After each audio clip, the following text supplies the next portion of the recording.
This product, Schwarzkopf Glatt and Sensido.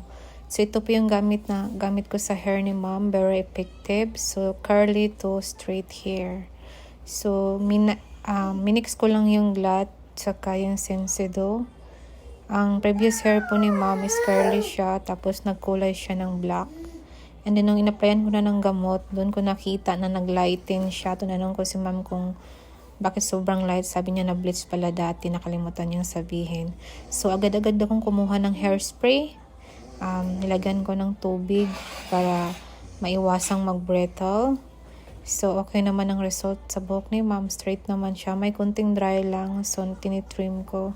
So itong product na to napaka super effective talaga to sa mga Asian hair. So ayan, thank you kay ma'am sa tiwala. No, maganda naman yung buhok niya. May kunting dry lang. Nilagyan ko na lang, tinitrim ko lang para matanggal. Normal na din yung dry kasi nag-bleach kasi si ma'am na hindi dapat siya i-rebond. Nagiging okay naman siya. So ayan, thank you guys for watching.